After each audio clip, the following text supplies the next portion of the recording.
فرمایا گیا کہ اگر امت نو پتہ چل جاندہ کہ رمضان کتنیاں شانہ والا مہینہ ہے تو گویا امت التجاواں کر دی کہ کاش سارا سال ہی رمضان دا ہوندا.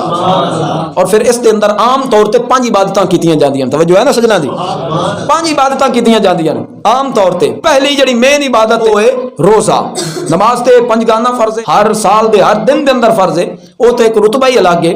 لیکن اس مہینے دے اندر جو خاص عبادتاں او دے وچوں ایک عبادت ہے روزہ، اور دوسری عبادت ہے تراویح، اور تیسری عبادت میرے دوستوں اور پیارے بزرگوں ہے اعتکاف. چوتھی عبادت چونکہ اس مہینے کے اندر رب نے قرآن نازل کیتا، چوتھی عبادت ایک تلاوت قرآن دی کثرت، یعنی زیادہ تو زیادہ تلاوت قرآن کیتی جائے.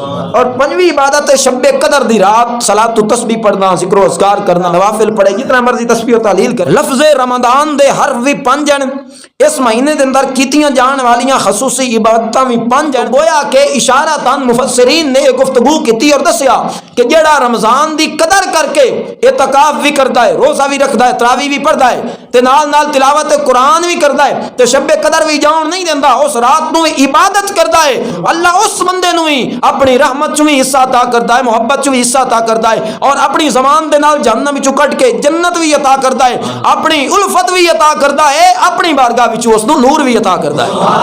اس واسطے غافل نہیں ہونا چاہیے سجنو.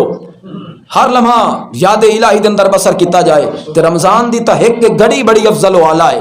میرے پاک نبی علیہ السلام فرمایا شعبان و شہری و رمضان و شہر. شعبان جڑا روزے رکھے گا او میں محمد عربی دی سنت تے عمل کرے گا، تے جڑا رمضان دے روزے رکھے گا عبادتاں کرے گا اور رب دا فریضہ پورا کرے گا. یہ اتنا برکت والا مہینہ ہے، کتنا سارا ہے. چونکہ آج بروانا برادری ہے، شاید میرا پہلا موقع ہوئے تو دل بھی خوش ہویا کہ ماشاءاللہ دونوں آلے دو اتھو کام چلیا تے چلدا چلدا محمد شاہ دے روزے تائیں پہنچایا ہے. انشاءاللہ اگاں چلے گا مزید. پچھلے دے آئیں ویس نگر تائیں پہنچیا ہے، ہن اتھو تائیں پہنچیا ہے، اگاں جانا ہے تے جانا اتھو تائیں. اسی آنے رب سانو زندگیاں دے وے محمد بن قاسم تے طارق بن زیاد تے خالد بن ولید دا او پیارا وتیرہ اپنا کے پوری دنیا تے اسلام دا جھنڈا گاڑیا جائے. ہر لمحہ لوگوں نو دسیا جائے لوگو چھڈو غفلت دا دور گیا، جہالت دا دور گیا، گمراہی دا دور گیا. ہن ایک ہاتھ وچ رب دا قرآن ہوئے گا، دوسرے ہاتھ دے اندر نبی دا فرمان ہوئے گا اور دسیا جائے گا. صحابہ والے بیت دے وارث آج بھی موجود نے، کل بھی موجود نے، قیامت تک موجود رہیں گے.